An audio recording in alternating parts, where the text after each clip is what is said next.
तो hello friends, आप सभी का स्वागत है हमारे यूट्यूब चैनल पे। फ्रेंड्स, आज हम आपके सामने आए हैं फेस टू फेस और सोचे कि बहुत दिन हो गया है हम फेस टू फेस नहीं आए हैं, तो आज कुछ बात भी करनी थी और कुछ क्वेश्चंस भी कराने थे। तो सबसे पहले दोस्त हम बताना चाहेंगे कि आप लोगों ने हमें बहुत प्यार दिया। जैसे कि हमारे यूट्यूब चैनल पे अभी मात्र 20 दिन के दरमियान में 3 लाख व्यू आए हैं। ये हमारे लिए बहुत बड़ी बात है। सबसे पहले मैं इसके लिए तहे दिल से शुक्रिया अदा करता हूँ। और तो चलिए, और हम लोग आज कुछ सीखेंगे, ठीक है। और हम लोग जैसे नंबर सिस्टम से स्टार्ट करते हैं, कुछ कुछ प्रश्न सीखते हुए चलेंगे जो एग्जाम में जनरली पूछे जाते हैं, ठीक है। चलिए स्टार्ट करते हैं, देखिएगा, ठीक है। आइए, जैसे मैं पहला प्रश्न से स्टार्ट करूं अगर, तो देखिए एक छोटा सा क्वेश्चन पूछा जाता है कि संख्या संख्या 693,754 में सात के स्थानीय मान एवं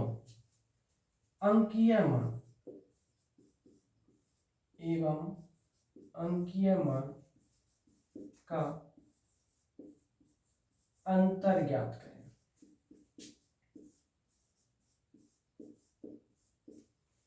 ठीक है, ये हमारे प्रश्न है। प्रश्न क्या कहता है, जो संख्या इतना में 7 के स्थानीय मान और अंकीय मान का अंतर स्पष्ट करे। सबसे पहले मैं बात करूंगा दोस्त, जो स्थानीय मान क्या होता है और अंकीय मान क्या होता है, कैसे निकाला जाता है। तो अगर स्थानीय मान की अगर हम बात करें, तो अगर आपको किसी भी अंक का अगर स्थानीय मान ज्ञात करनी होती है, तो आप क्या करिए, उस अंक को लिख लीजिए और उसके आगे जितने भी अंक होते हैं सभी को जीरो में बदल दीजिए, ठीक है। वो जो मान निकलेगा वो आपका स्थानीय मान हो जाती है। और जातीय मान क्या होता है, ठीक है। तो जातीय मान क्या होता है दोस्त, तो उसका कोई भी मान नहीं बदलता, जो मान उसका है, जो वैल्यू है, वही उसका जातीय मान हो जाता है, ठीक है। तो चलिए इसको हम जरा सॉल्व करते हैं। अगर इसको हम सॉल्व करें, तो यहां से 7 के बारे में पूछा, तो हम सबसे पहले क्या निकालेंगे, स्थानीय मान। स्थानीय मान की अगर हम बात करें तो क्या हो जाएगा, 7 तो 7 लिख दिए, उसके आगे क्या अंक है, 2 का अंक है, तो 2 जीरो बैठा दीजिए। और जातीय मान या अंकीय मान, अंकित मान एक ही होता है। तो अगर हम अंकीय मान की बात करेंगे, तो अंकीय मान क्या होगा, 7। अब इसका क्या पूछा आपसे, अंतर पूछा, तो अंतर बराबर निकाल ही सकते हम लोग। अंतर बराबर क्या होगा, तो क्या हो जाएगा, 693। ये आपके आंसर हो गए। तो बेसिकली संख्या पद्धति में जो है स्थानीय मान से स्टेप के प्रश्न आते हैं, आपके देखने को मिलेगा आपको सेट में, ठीक है। इसी पे एक और क्वेश्चंस कर लेते हैं, आइए जरा देखते हैं। प्रश्न नंबर 2 की बात करते हैं हम। जैसे दिया रहेगा आपको,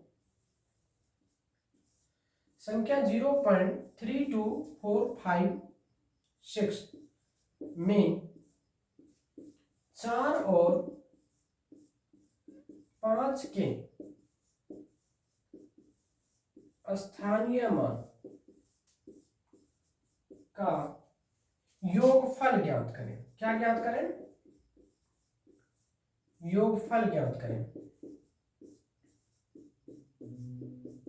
इस टाइप के भी प्रश्न आपको देखने को मिल जाती है। तो चलिए देखते हैं हम लोग कैसे करते हैं, ठीक है। आइए, सबसे पहले बात करेंगे क्या, जो किसका स्थानीय मान का रहा, 4 का, लिखेंगे यहां से 4 का स्थानीय मान, ठीक है। 4 का स्थानीय मान की अगर हम बात करें, तो देखिएगा, अगर दशमलव वाली संख्या का स्थानीय मान आपको अगर निकालनी हो, तो सबसे पहले क्या करिए, जो अंक है उसके पीछे जितना अंक उसको गिनती कर लीजिए, जितना अंक होगा उतना जीरो बैठा देना, ठीक है। आइए 4 के बारे में बात कर रहे हैं, तो 4 से पहले 1 2 अंक है, तो 2 जीरो बैठा दीजिए, यहां से हो जाएगा 0.004 हो जाएगा। अब 5 के बारे में कह रहा है, तो लिखेंगे यहां से 5 का स्थानीय मान। अगर 5 का स्थानीय मान की बात कर रहा है, तो 5 से पहले कितना अंक, 1 2 3, तो यहां से 3 जीरो लिखाएंगे, 0.000 और 5। और आपसे अब क्या पूछा भैया, इनका योगफल करना है ना, तो आइए करते हैं योगफल, ठीक है। योगफल रेलवे के एग्जाम में ज्यादातर आपको दिखेगा। योगफल बराबर क्या होगा, अब इनको अगर हमको जोड़ना है, तो सबसे पहले देखिए क्या लिखेंगे, 0.000, सॉरी एक ही जीरो, दो ही जीरो, अब प्लस कितना करेंगे 0.0005। अब देखिए पॉइंट के बाद कितना अंक 1 2 3 4 और इसमें कितना अंक है 1 2 3, इसको भी क्या करना 4 बना देना था। पॉइंट के बाद जीरो का कोई वैल्यू नहीं होता, यहाँ से अपने मन से जीरो बैठा दिए। ठीक है, अब जोड़िए 5 से 0 तो 5 हो गया, 0 प्लस 4 तो 4 हो गया, 0 और 0 0 हो गया, 0 और 0 0 हो गया, पॉइंट है तो पॉइंट लगा देंगे, इधर हो गया 0 और ये आपके क्या हो गया आंसर हो गया। तो मेरे ख्याल से इस टाइप के जो प्रश्न अगर आप आएंगे तो आपको नहीं छूटना चाहिए। समझ गए बात को? तो एक बार इनको नोट कर लीजिएगा।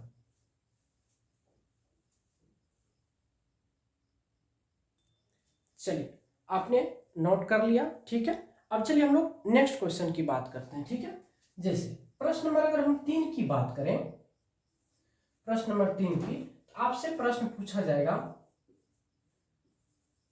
जो संख्या दिख रही होगी, संख्या 6 2 7 गुना 3 8 9 गुना 4 3 2 गुना 6 9 9 गुना 5 4 3 के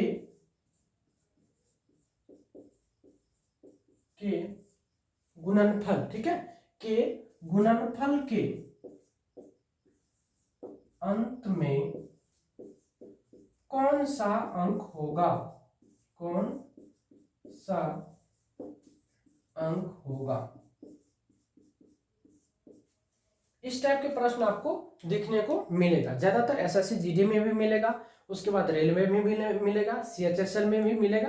ठीक है, तो चलिए हम लोग इसको जरा सॉल्व करते हैं। देखिए बहुत प्यारा सा प्रश्न है, इस टाइप के प्रश्न बहुत सारा मिलेंगे आपको। तो आप एक बात हमेशा याद रखना, इकाई अंक में, ठीक है, कौन सा इकाई अंक में दहाई से कोई लेना देना मतलब नहीं होता, सैकड़ा से कोई लेना देना आपको नहीं मतलब है, केवल और केवल इकाई अंक से मतलब है। ठीक है, चलिए हम लोग इससे कोई मतलब लेना देना आपको नहीं है, ये खत्म हो गए।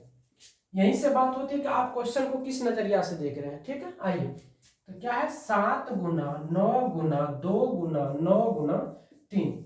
अब इसके हमको इकाई अंक चाहिए है कि नहीं, अब करिए तो 9 और 7 नंबर कितना होता है 63 का 3 हो गया, 7 9 63 का 3। अब इस 3 को इस 2 के साथ करिए तो 3 दूना कितना हो गया 6 लिख दिए। अब फिर इस 6 को इस 9 के साथ करिए तो 6 9 54 के 4 हो गया। अब इस 4 को इस 3 के साथ करिए, 4 तिया 12 के 2, तो फाइनली जो आपका आंसर आए वो 2 आए। समझ गए हमारी बातों को? तो जब इतने नंबर को आपस में आप मल्टीपल करेंगे, गुना करेंगे, तो आपके जो इकाई अंक होंगे वो क्या होंगे 2 आएंगे। ठीक है, चलिए एक प्रश्न और करते हैं, प्रश्न नंबर 4 की बात करते हैं। जैसे दिया रहेगा आपको संख्या 321 गुना 694 गुना 728 गुना 327 गुना 549 के गुणनफल के अंतिम अंक ज्ञात करें, अंतिम अंक ज्ञात करें।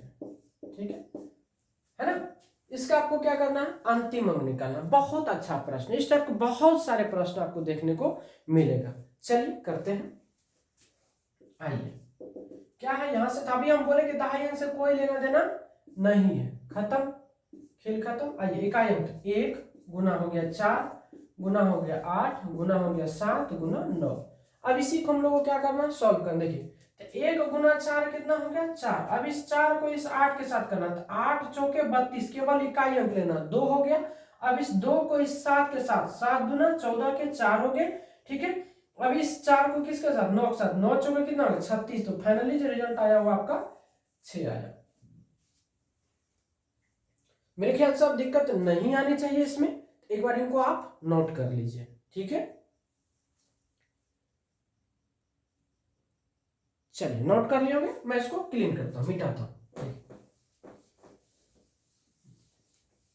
4 प्रश्न हम लोग देख लिए तुरंत। ठीक है, आइए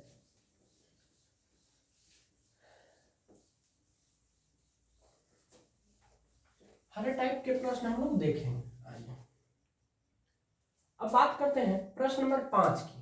प्रश्न नंबर 5 की बात करते हैं। थोड़ा हम लोग हर टाइप के प्रश्न को देखेंगे। जैसे आपको दे दिया जाएगा जो 20 पे पावर 30 प्लस 21 पे पावर 24 प्लस 25 पे पावर 36 प्लस 36 पे पावर 41 के इकाई अंक निकालें।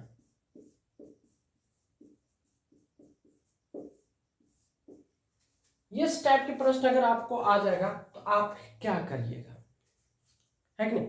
अगर आपको इस टाइप से प्रश्न आ जाए तो आप क्या करेंगे? तो बहुत ही आसान है, ठीक है। इसका बहुत ही प्यारा सा कंसेप्ट है, एक लाइन में इसका कंसेप्ट याद रखिएगा। कंसेप्ट क्या कहता है भैया, जो 0 1 5 6 नो चेंज, क्या होता है? No change. अगर किसी संख्या के इकाई अंक पर 0 1 5 तथा 6 में से कोई भी एक अंक रहता है तो पावर कुछ भी रहने पर इकाई अंक चेंज नहीं होता। ये बात आप हमेशा याद रखिएगा, ठीक है। चलिए इसको सॉल्व करते हैं। अगर सॉल्व किया जाए तो क्या होगा, 0 है तो 0 ही होगा, 1 है तो 1 ही होगा, 5 है तो 5 ही होगा और 6 है तो 6 ही होगा।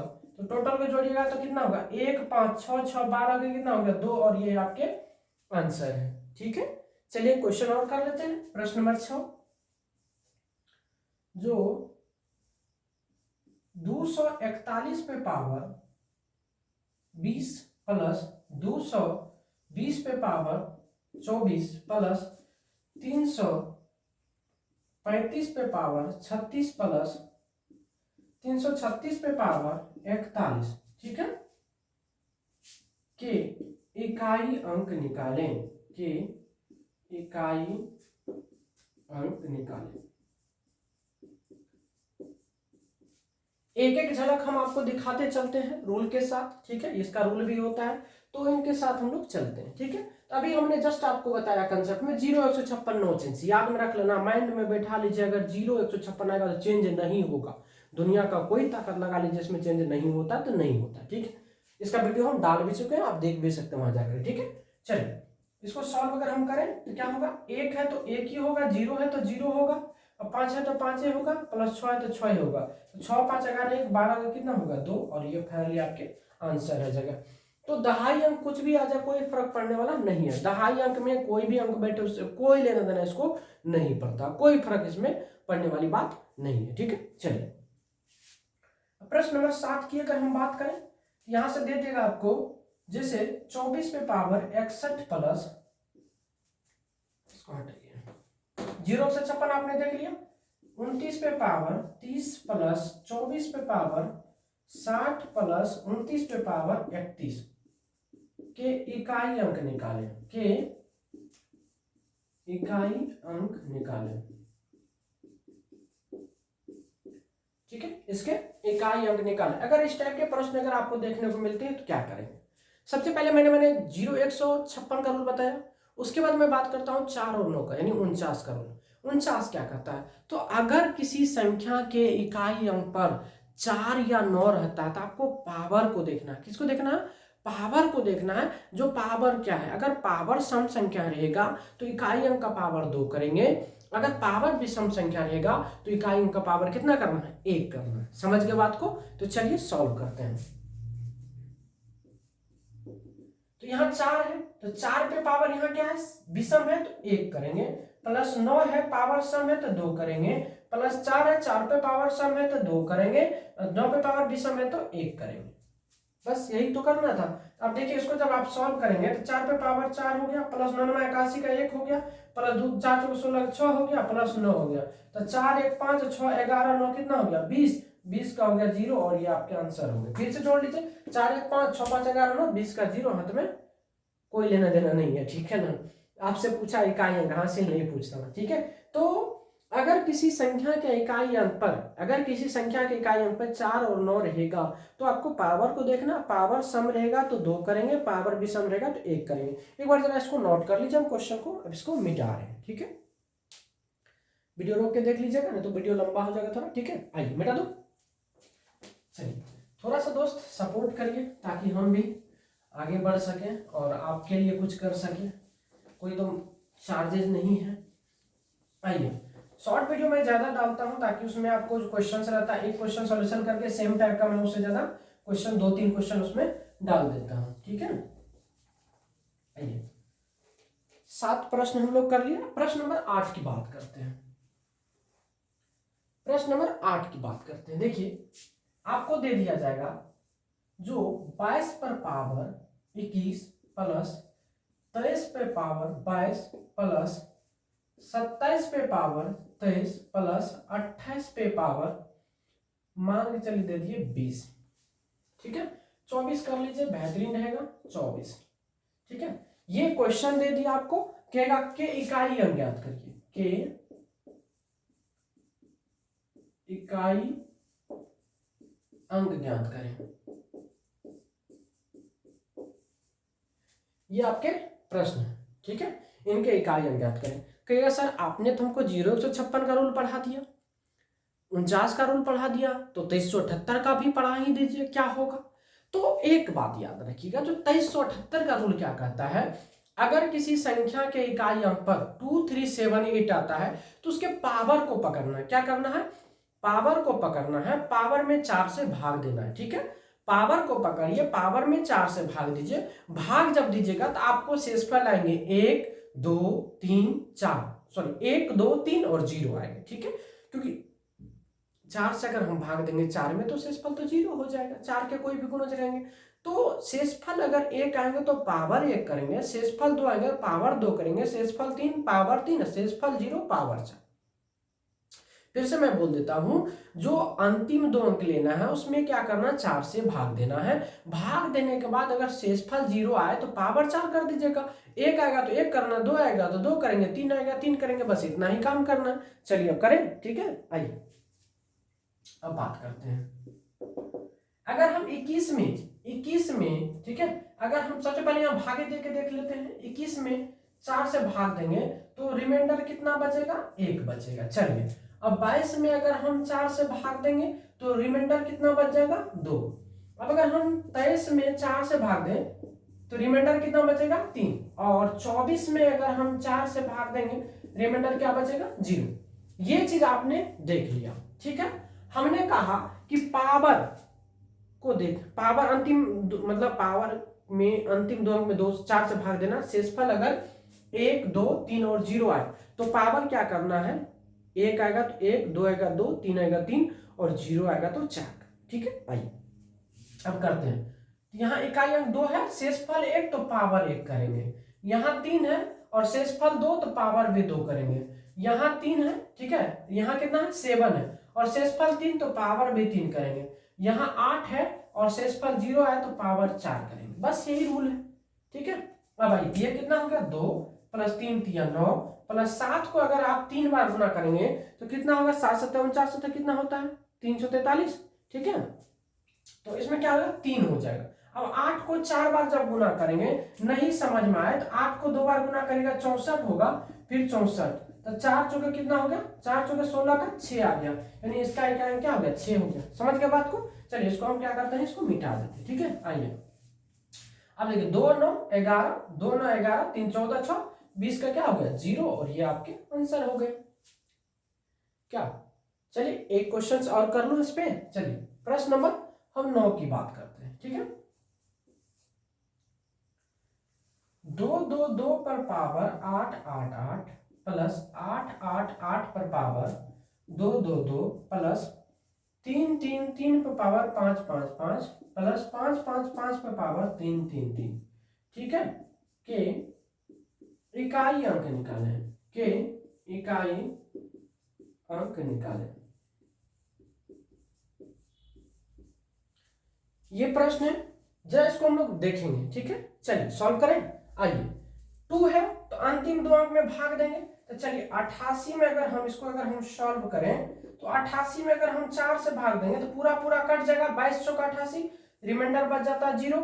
फिर यहाँ पे क्या करेंगे, 22 में करेंगे 4 से भाग तो रिमाइंडर क्या बच जाएगा, 4 5 20 तो शेषफल 2 बच जाएगा। फिर यहाँ कितना 55 में अगर हम 4 से भाग देंगे तो 4 का 4 1 15, तो 4 के 12, 3 बच जाएगा। ठीक है, अब यहाँ फिर कितना है 33 में अगर हम 4 से भाग दें 4 8 32, रिमाइंडर इक्वल टू 1। सभी के शेषफल आपको प्राप्त हो गए। चलिए अब रखते हैं, तो 0 आएगा तो पावर 4 करेंगे। ठीक है, अब 8 है यहाँ पे तो शेषफल 2 तो पावर भी 2, उसके बाद 3 है शेषफल 3 तो पावर भी 3, और यहाँ पे क्या शेष रिमाइंडर सॉरी इकाई क्या है 5 है। ठीक है, तो यहाँ पे कितना हो जाएगा 1 होगा। चलिए वो 5 है तो सॉरी 5 है तो आवश्यकता ही नहीं है आपको भाग देने का। ठीक है, 5 है तो कोई आवश्यकता ही नहीं देने का। ठीक है, आइए 2 पर पावर 4 का मतलब कितना होता है 16 का 6, 8 पे पावर 2 का मतलब 88 64 का 4 होता है, 3 पे पावर 3 का मतलब होता है 3 3 9 3 27 का 7 होता है, 5 का 5 हो गया, 6 4 10, 10 से 17 5 कितना हो गया 22 का 2, और ये आपके क्या हो गए आंसर हो गए। तो जनरली हमने 4 से 5 क्वेश्चन में आपको पूरा जो है इकाई अंक का क्वेश्चन बता दिया। ठीक है, तो चलिए इसको हम अब क्लीन करते हैं, आप एक बार नोट कर लीजिए। उम्मीद करते हैं समझ में अच्छी तरह से आ रही होगी। ठीक है, आइए मिटा दो। चलिए अब 10 प्रश्न देख लिए हम लोग, थोड़ा सा आगे की ओर चलते हैं। नंबर सिस्टम में 10 प्रश्न देखे, कल फिर इससे आगे हम लोग देखेंगे। अब जो है थोड़ा सा हम लोग अर्थमेटिक में चलते हैं। ठीक है,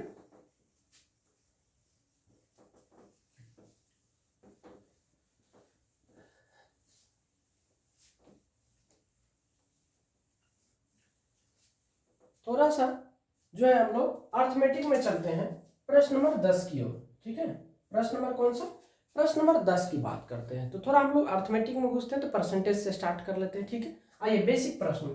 सबसे पहले आपसे पूछा जाएगा, जैसे कहेगा 4/5, 4/5 को प्रतिशत में बदलें। एक छोटा सा प्रश्न ले लिए प्यारा सा। ठीक है, इसको प्रतिशत में बदलें, तो कैसे करेंगे आइए जानते हैं। तो 4/5 प्रतिशत में किसी भी संख्या को बदलने के लिए क्या करते हैं हम लोग 100 से उसमें गुना करते हैं। ठीक है, प्रतिशत में बदलने के लिए क्या करते हैं 100 से गुना करते हैं। आइए 100 से गुना कर दीजिए,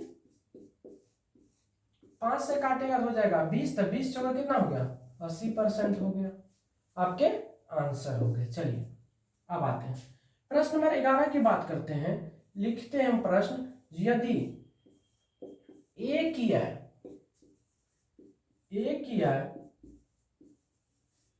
बी की आय से 10%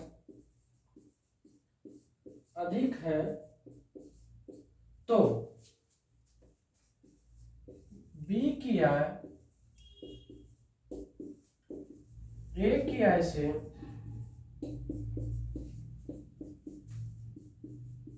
कितना प्रतिशत कम है ना, ये प्रश्न है। चलिए इसको हम लोग करते हैं सॉल्व। आइए, कह रहा ए की आय बी की आय से 10% अधिक है, तो 10% का मतलब क्या होता है जरा समझिएगा। 10% का मतलब क्या होता है कि 110/100। 10% का मतलब क्या होता है, या ऐसे कर लीजिए सीधी सी बात है, 10% का मतलब कितना 10/100 करेंगे, 1 0 से 1 0 खत्म, मतलब क्या 1/10, यानी 1/10 से कोई वैल्यू क्या है अधिक, मतलब क्या बढ़ रहा। 1/10 से कोई वैल्यू अगर बढ़ रहा है तो घटेगा कितना, कितना से घटेगा तो जोड़ के बताना, मतलब 1/कितना से 11 से, और प्रतिशत में बदलने के लिए क्या करेंगे 100 से गुना। अब ये हो गया फाइनली 100/कितना 11।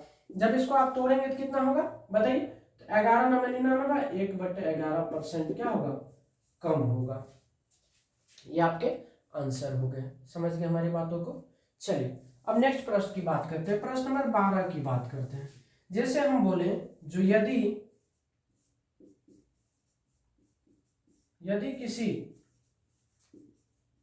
किसी वस्तु को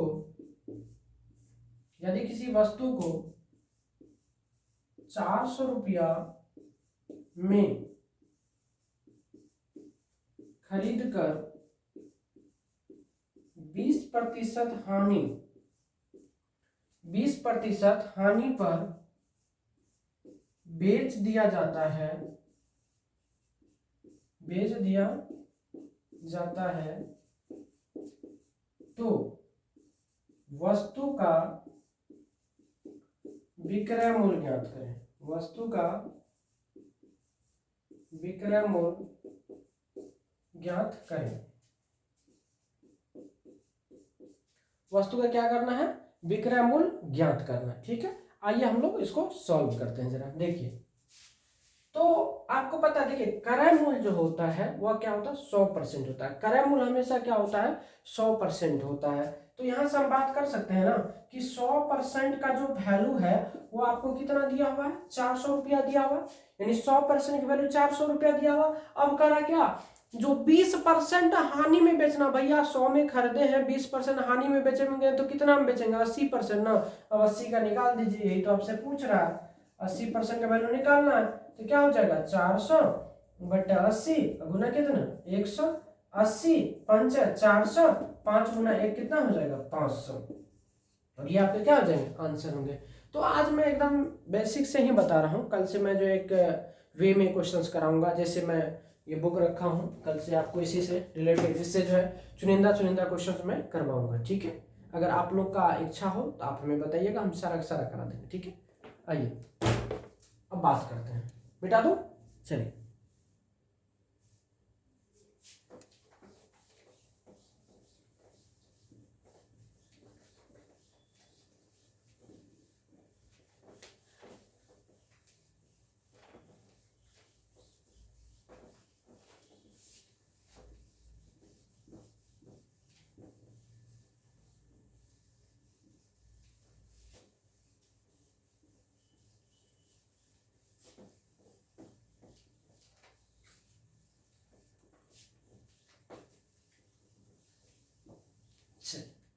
अब प्रश्न नंबर 13 की बात करते हैं। प्रश्न नंबर 13 की बात करते हैं। ठीक है, प्रश्न नंबर 13 की। अब नॉर्मल से मान के चले, हम दे दिए आपको P बराबर 1000 रुपया, R बराबर दे दिए 10%, T बराबर दे दिया आपको 2 ईयर। आपसे पूछे हम SI बराबर वाट। SI क्या होता है? ठीक है, SI मतलब क्या होता है? साधारण ब्याज। मूलधन दे दिए, समय दे दिए, दर दे दिए, तो आपसे क्या पूछा? SI यानी साधारण ब्याज। तो चलिए सॉल्व करते हैं। यानी SI जो होता है वो क्या होता है? वो प्रिंसिपल का RT% होता है। प्रिंसिपल का क्या होता है? RT%। यानी प्रिंसिपल कितना है? 1000 का मतलब गुना RT मतलब 10 गुना 20%, मतलब प्रतिशत हटेगा कितना बैठेगा? 100। 2 जीरो 2 जीरो खत्म हो गया, कितना हो गया? 200 रुपया आपके आंसर है। तो इस तरह से हम लोग साधारण ब्याज ज्ञात कर सकते हैं। ठीक है, चलिए प्रश्न नंबर 14 की बात करते हैं। P बराबर दे दिया हम 1000 रुपया। ठीक है, R बराबर दे दिए 10% और T बराबर दे दिया 2 ईयर। आपसे पूछे हम कि अमाउंट बराबर वाट, यानी मिश्रधन क्या होगा। आपसे पूछे हमने मिश्रधन क्या होगा, कैसे निकालोगे? आजा करते हैं। तो इस टाइप के प्रश्न को सबसे पहले रेट को तोड़ेंगे। तो 10% का मतलब 1/10 होता है। इसको जोड़ के लिखना है तो 11/10 हो गया। और यह 1 साल का होता है। ठीक है, प्रिंसिपल और अमाउंट। हमको कितना साल है? 2 साल। तो स्क्वायर कर दीजिए, 121 बटे कितना हो गया? 100। ये आपके अमाउंट हो गए, आपके प्रिंसिपल हो दिया। क्या? प्रिंसिपल। यानी आपको 100 का वैल्यू, सॉरी हाँ, 100 का वैल्यू 1000 दिया हुआ है ना। तो 1 का वैल्यू कितना हो जाएगा? यहाँ से 10 हो जाएगा, 2 जीरो से 2 जीरो खत्म हो गया। अमाउंट आपसे पूछा, अमाउंट का वैल्यू 121 यूनिट है। इसका जब निकालेंगे तो ये 1210 रुपया हो जाएंगे। आपके आंसर हो गए क्या? तो इस टाइप से आप बना सकते हैं। ठीक है, चक्रवृद्धि ब्याज को। चलिए एक और लास्ट प्रश्न हम लोग करेंगे, इसको मैं क्लीन कर दूं।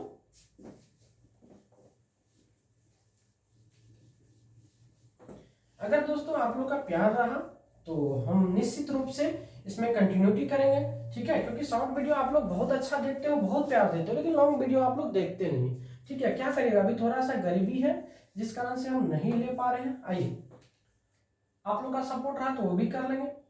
चलिए एक प्यारा सा प्रश्न उठाते हैं हम। ठीक है, जो यदि एक वर्ग की भुजा को, एक वर्ग की भुजा को 10% बढ़ा दिया जाए